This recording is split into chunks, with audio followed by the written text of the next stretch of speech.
Hey, what's up you guys? Welcome back to my channel. My name is Min, and today I want to talk about life insurance. So you take out insurance on your house, your phone, your car, but what about your life? Stick with me as I explain to you the basics of life insurance and why you need it.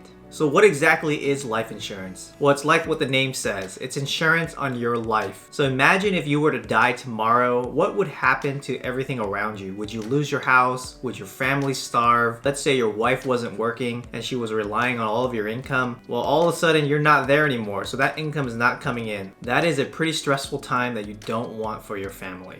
And so that's where life insurance comes in to help with that. So life insurance is a good replacement for income. It's a good way to pay off debt that person may have had. It also can pay for their funeral costs. And you also want to make sure that you have enough left over in the policy so that that person can live for the rest of their life without you. So buying life insurance can be confusing. Do you even need life insurance? What type of life insurance should you buy? How much should you buy? And for how long? Well, these are some of the questions that I'm going to be answering in this video. So do you even need life insurance? Well, I touched a little bit about this earlier when I said if you were to leave this earth, who would take care of your family? So in my situation, I have 3 boys and a wife. If I were to die suddenly, then all of that burden would be put on my wife. My kids are all still young. That is a super stressful situation that I would never put on my wife. And so for me, I would want my life insurance to pay out enough so that they can continue living the way they were living when I was around. Now let's say you were single and you left this world, you're probably not going to have that big of an effect on someone, but still consider a small life insurance policy because somebody has to pay for your funeral costs. And so you don't really want to put that burden on your parents, so you can probably take out a smaller policy to cover just for funeral costs. And if you're really rich and you own a lot of things, you probably don't need life insurance. Your kids are probably going to be fine, your wife is probably going to be fine, and you probably don't even need to watch this video. I'm just kidding. So the next question is, what type of life insurance should you be buying? Should you be buying a term life insurance policy or a whole life policy? And I'm going to make it very simple for you. Just avoid whole life policy altogether. It is one of the worst products out there and it's going to cost you an arm and a leg. The guaranteed payout in a whole life is not going to be worth it. So if you were to go out and talk to an insurance agent, they will probably try to push you on a whole life policy. And they're not doing it because it's the best for you. They're actually doing it because they're trying to get commission and they're trying to line their own pockets. Now, whole life agents are trained to sell you on all the positives of whole life. And they'll tell you that it's an investment, it builds cash value, there's a guaranteed payout. Even if you died at 90 years old, you're still gonna get that payout. But one thing to keep in mind with a whole life is it's gonna cost you significantly more. And I'm talking about maybe 20 times more than the term life premium. So let's say you're only paying $40 a month. Well, a whole life policy can cost you over $800 a month. And most of that $800 a month isn't even going towards your cash value. A lot of it is going towards the fees and commissions that the agents are making off of you, and then only a small portion of it actually goes to your cash value. And remember how I said the premiums are really high? Most policyholders end up canceling their policy after 10 years. That means that all of that money they've been paying to commissions, and that cash value hasn't even grown at all. And there are really smart people out there that have already done the math on all of this. And even if you were to calculate the return on investment, you're probably looking at 1% to 2%, which is terrible for any investment vehicle. So the insurance agents make a ton of money and you get nothing in the end. You're better off just going with term life. Let me explain why.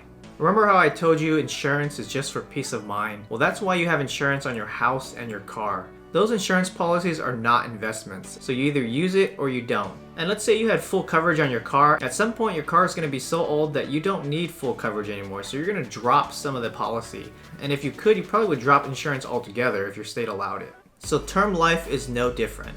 So term life insurance is a time-based policy that pays you in the event you die within a certain time frame. So let's just use a simple example. Let's say you bought a term life insurance for $50 a month for 30 years that paid out $1 million if you were to die. So let's say you were 30 years old. If you were to die before you turn 60, then that means that your beneficiaries will get a check for $1 million. It's that simple. Now, if you don't die and your 30-year term runs out, then you're out $18,000 and nobody gets paid out. But remember, you had peace of mind for those 30 years in the event that you died. And so your family was protected that entire time. Let's say you were traveling and caught some kind of illness and you died. If it's within those 30 years, then that $18,000 was money well spent. Your family will get $1 million. They can pay off their house, they can pay off their debts, and they can live off the remaining money without having to worry about the next paycheck coming in.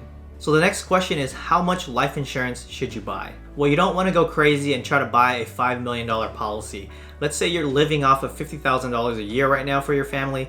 You should only buy 10 to 12 times that amount. So let's just use 500,000 for easy numbers, which is 10 times that amount. And so you would go and buy a policy for $500,000. Now, one thing to note about this $500,000 is in the event that you do die, that $500,000 is actually tax-free money that's paid to you from the insurance company. Now, you can be a little bit more aggressive. Let's say you did the math and you said, okay, I have a $500,000 house I need to pay off. I have kids schooling that I need to pay off. So you can factor all those numbers in as well. And let's say you get to $1 million or $2 million. Kind of depends on your situation.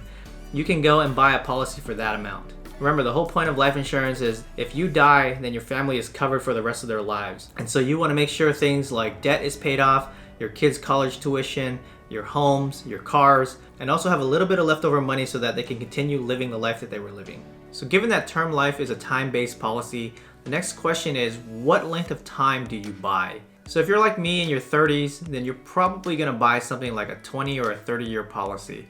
Kind of depends on your situation. So in my case, I have a 1-year-old and I wanna make sure that he gets to grow up and do all the things that everybody else gets to do. And so I wanna make sure I'm covered for at least 20 to 30 years. If you're a little bit older, let's say you're in your 40s and your kids are maybe 10 to 20 years old, then most likely you're only gonna need a 20-year term life policy. Just remember that whatever term you end up picking, you get to lock in that rate for that entire term. Another thing that can also help you determine the length is if, let's say your house is about to be paid off in the next 10 years. You may not need life insurance after your house is paid off. So you can probably pick a shorter term in that case. But if the prices are reasonable, then going with a longer term isn't the end of the world.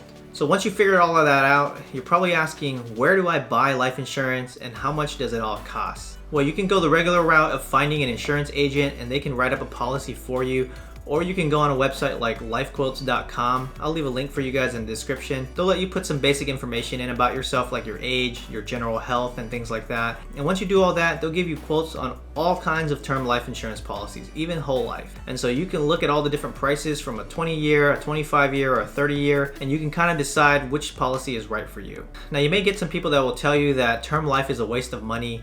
And while that is true, just remember, if you don't get a payout, that means that you actually live through that entire term. So let's say you paid that $30 a month for 30 years for that $1 million policy. That works out to be $10,800 that you paid for that policy. And to me, that's money well spent in the event that you do die early. Your family's gonna get a check for $1 million and they'll go on and live their life without having to worry about money. So if you think about it that way, it's only a waste of money if you don't die, which actually is a good thing. Hopefully you never have to use your life insurance payout and you get to live a long, healthy life. And by the time your policy ends, you'll probably be gray and retired, living on the beach somewhere, enjoying your retirement accounts and maybe Social Security. And think of it this way, even if you died after 60 and your term policy ends, you're probably gonna have a ton of money in your brokerage account. So your kids and your wife can probably just take that and live off of that. You actually don't need the life insurance policy payout any longer. So there you have it, guys. Term life insurance is the way to go. Remember, this is insurance, not an investment. Now, if you do want to do some investing, it's better to do it with an actual investment account. Put that money you're saving into a low-fee index fund instead. You can check out some of my other videos on investing if you're curious. Alright, you guys, hopefully you found this video helpful. Please hit that like button. It does help my video and my channel out a lot. If you like content like this, consider subscribing to my channel. And if you have any questions, leave a comment down below. Have a nice day.